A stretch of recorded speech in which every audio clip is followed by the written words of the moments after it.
as a sitting deputy president for the Republic of Kenya. That's all for purposes of the examination in chief of this witness, Mr. Speaker. Counsel for the Deputy President. Good evening, Mr. Mulwa. Good evening. My name is Ndegwa Njiru. I will be asking you several questions in respect to the testimony that you have just delivered. When did you join the KEMSA? I joined KEMSA on the 17th of March 2023. Before that, who was the CEO of the organization? Terry Ramadan. Terry.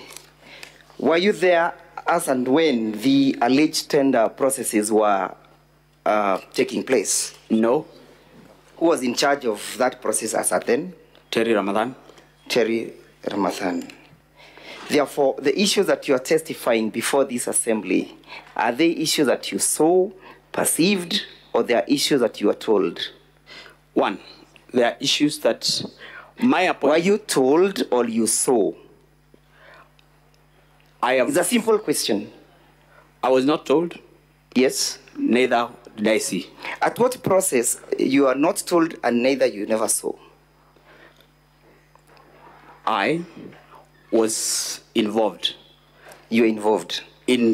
At the time you joined the organization, what stage of the tendering process was it? The tender had just been terminated. There were investigations. The tender had been terminated? Yes. You therefore never participated in that particular process whatsoever, for whatever purpose, yes? I participated in a very big way. All right. Would you then lead this assembly to understanding your participation in that tender? This matter was a matter that, one... What exactly did you do that relates to this tender? I participated in the investigations on this tender. So you participated, excuse me? By PPRA, by the Senate, by the National Assembly. But at the time when the bids were alive, the bidding was alive, you had not joined. I was not in KEMSA. And therefore the issues you are testifying before this assembly are not issues that you witnessed. Not issues that I executed. Thank you. Now, what was the status of the tender at the time you came or you joined? I actually joined KEMSA as a result of this tender. No, I'm not asking why you joined. What was the status? The tender had been terminated. The tender had been terminated. Do you know of any company that is associated with the deputy president that succeeded in this particular tendering process? For purposes of... You know or you do not know? Yes, Shobika had been recommended for award, but since it was cancelled, did not proceed. Was the award granted to Shobika? No. Do you know why the award was not granted? Yes, I know. Yes?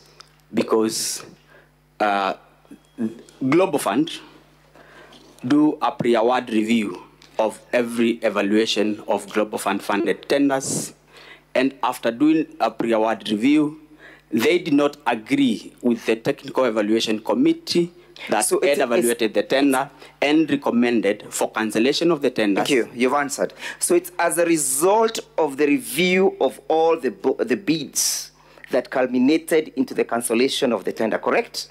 Yes. And how many companies had bidded in that particular process? I cannot remember, but maybe 9 or 7, I cannot remember. You cannot remember because you never participated, yes? Yes or no, Mr. Witness? If I get the record, I would remember. And so show him the records. Okay. He has it. Show him his affidavit in volume 1.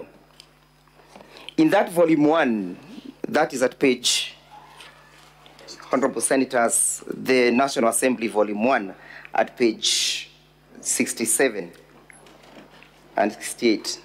Did you indicate the companies that participated in that process?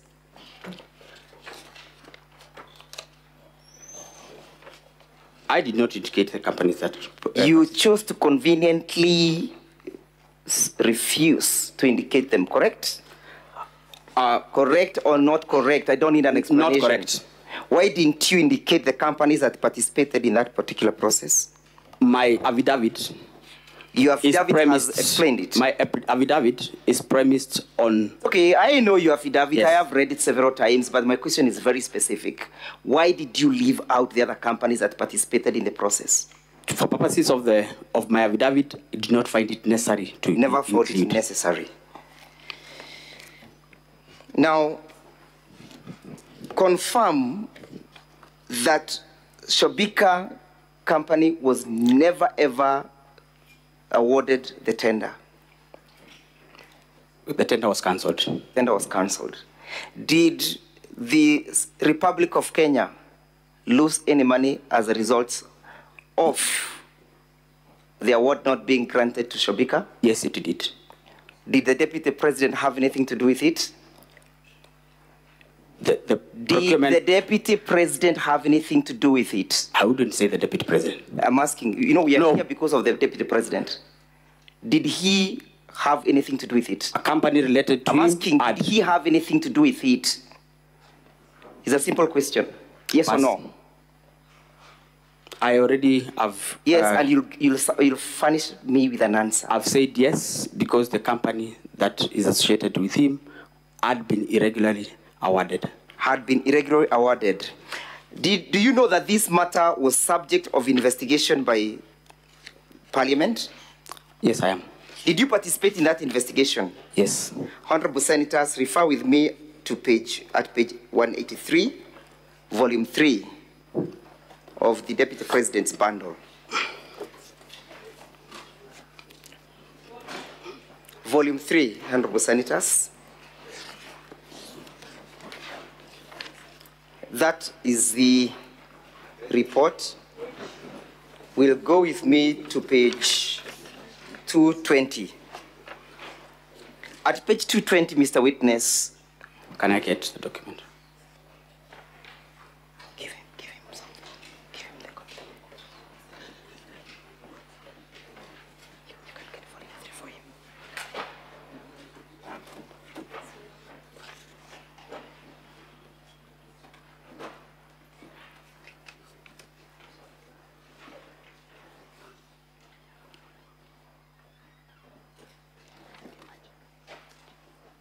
Volume 3.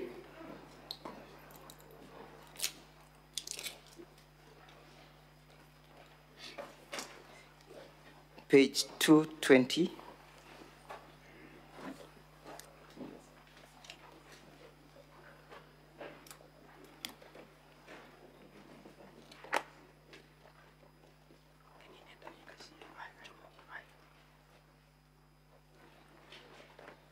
Can you see, confirm that those were the companies that participated in that particular tender, yes? 17 bidders. At page 220. Yes, there are some 17 bidders. How many are they?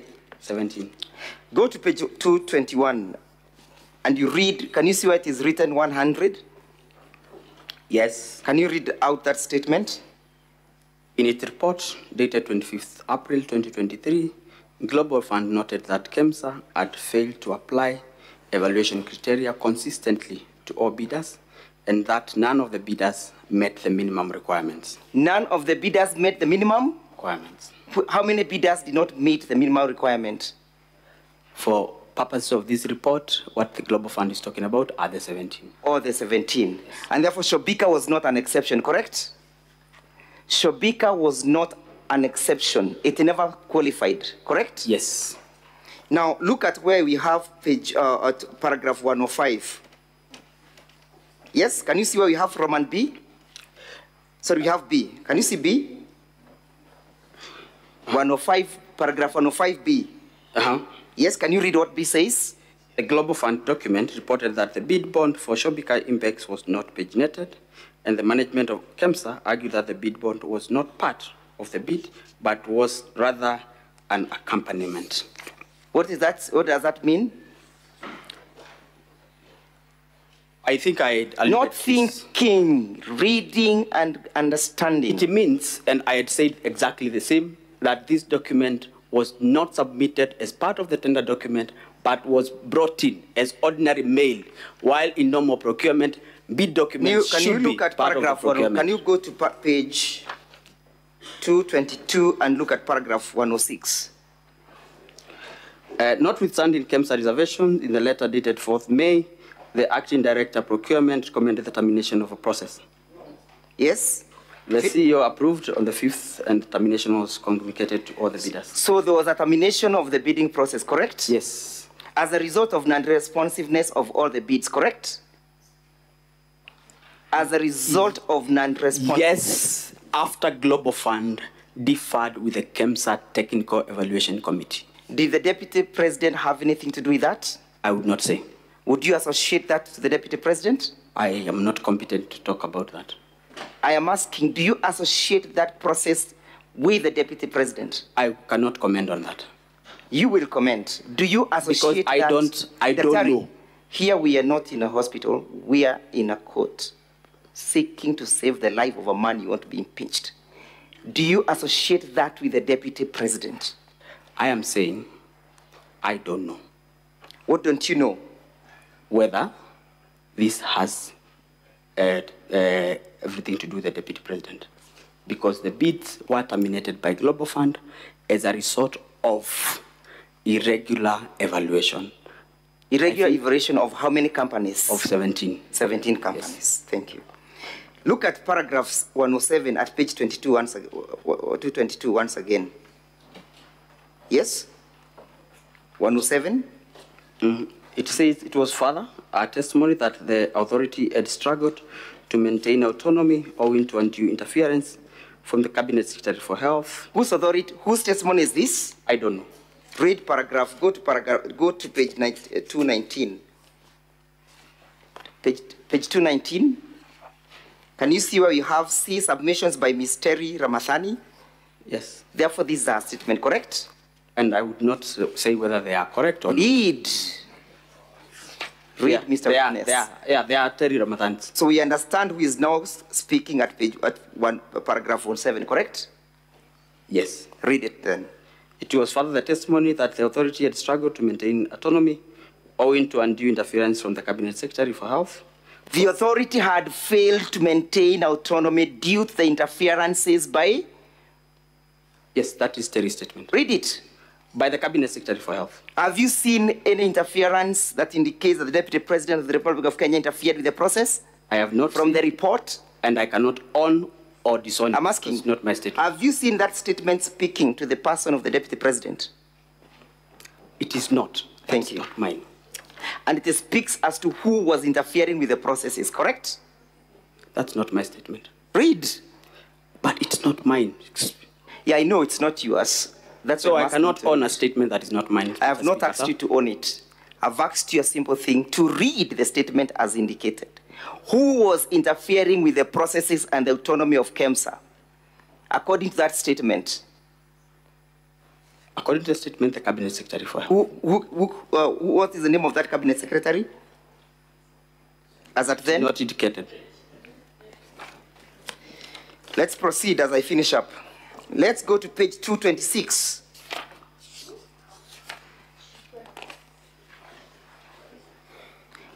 At paragraph 136, what is the Assembly's Parliament saying? In the late April, he learned from the Global Fund pre-award. Who learned? I don't know. Look at the submissions at page 225. Myself. Who learned? The acting CEO, which is me. Who was that? Me. What did you learn?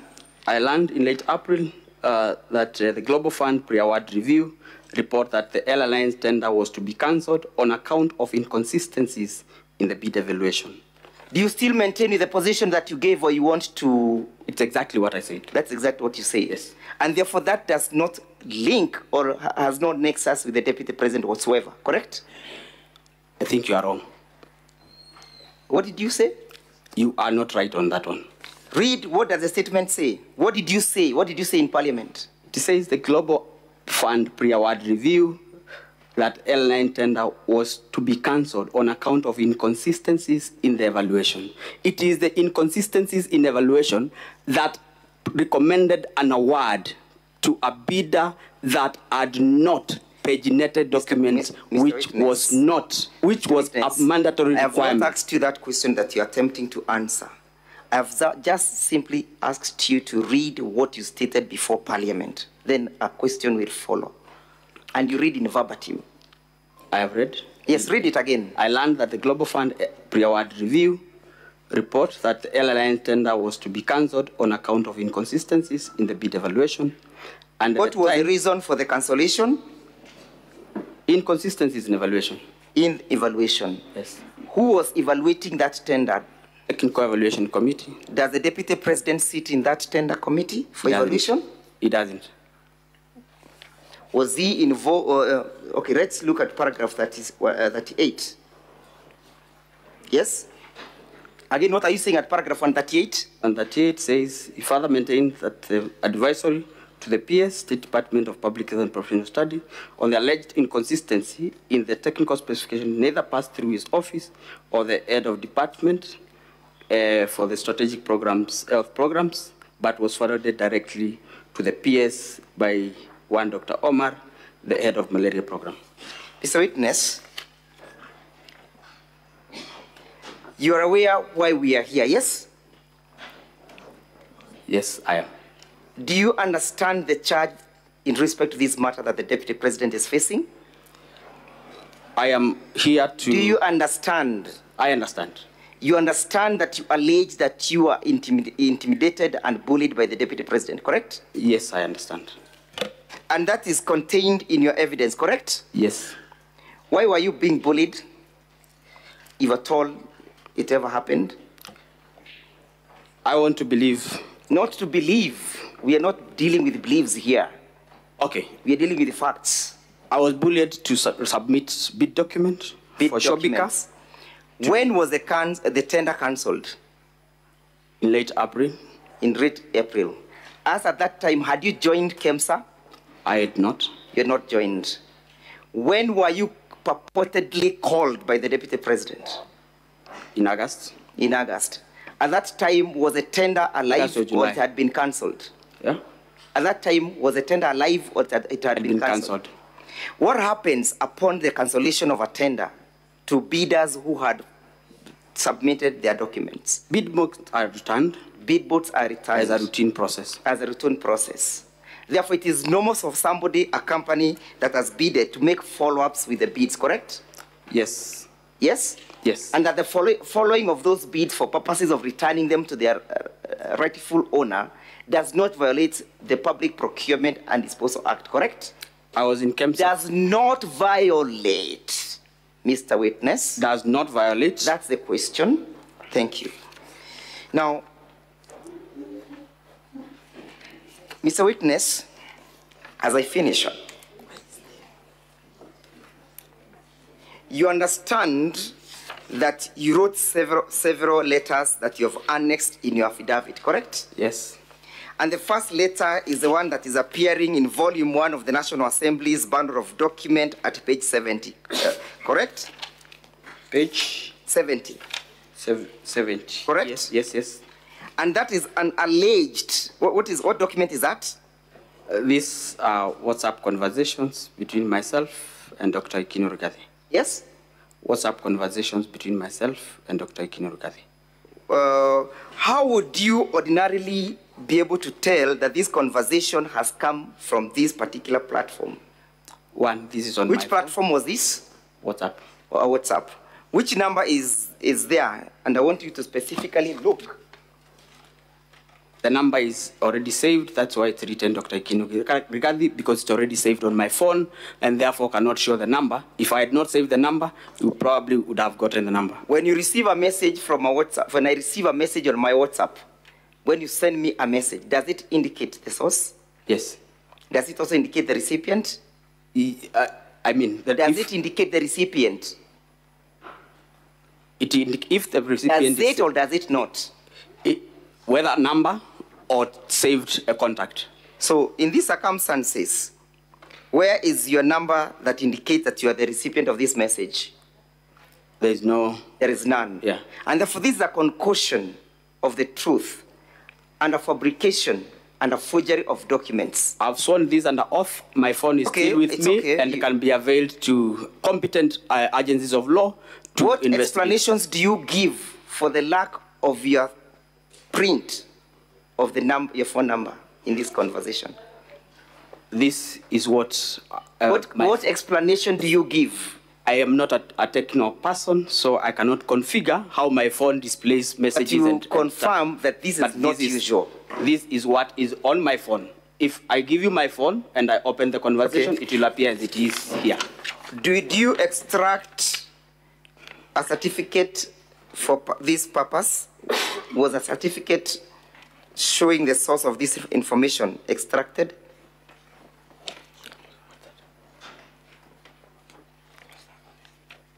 You will need to clarify. I am a doctor, remember? I don't know what a certificate is. When you generate a printout from your phone, your advocate is required to certify that this document has been generated or emanated from a particular gadget. Do you see that certificate incorporated in these proceedings?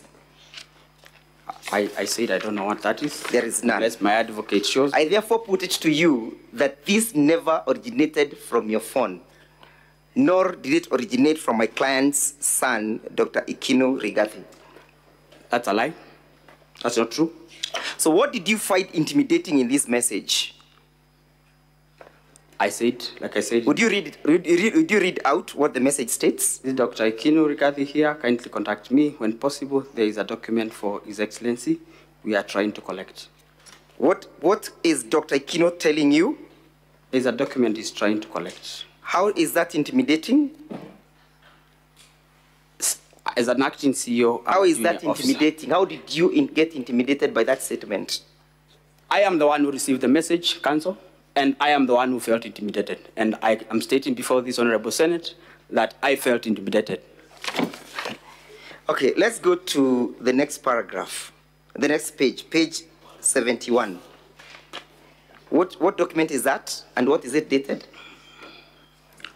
This is 12th June, notification for tender for LLINs. Yes. 12th June 2023 to... what does the statement read? What's the content of the letter? Reference is made to the above tender, which we participated in and we were unsuccessful. We wish to collect the original tender documents, the original bid bond for the same tender. Who is the source of that letter? Shobika. Shobika. Yeah. And what is he saying? He's saying, kindly issue the original bid bond to the bearer of this letter. Was that anything? Is there anything unusual by as an unsuccessful bidder seeking to have the refund? Nothing unusual. Okay, let's go to the next page, 72. Again, when is it dated? 30th of June. What is it? What's the content of the letter? I am. It's signed by me. Yes. To Shobika. Yes. And I was replying to their letter. And what are you saying? And I'm telling them that we want to inform them that the subject tender is under investigation, and all the documents related to the tender are not in our custody, and therefore, I also informed them that we wrote to Ethics and Corruption Commission to release the original bid bond. Was the tender returned? Was the bid returned? It was not immediately returned. Yes. Did you get a communication from the EACC in that respect? Not immediately. What did EACC indicate? They indicated, and that was way later. Did the EACC return? They responded. Yes, they responded, but I had to personally follow up. You had to after personally the calls. follow up? Yes. But was a bid returned? I personally picked it after the calls. When you're forwarding the bid to Shobika, in your letter dated the 11th July, can you see that letter? Yes. What did you indicate at the footnote? I indicated that you may, however, be required to provide the same document as and when required. For what purpose? I informed them. EACC had handed over the document. Have you made an attempt to seek the return of that bid from Shobika? I am no longer in KEMSA. You're no longer in KEMSA. Finally, where and what became of your predecessor, Terry Ramathan?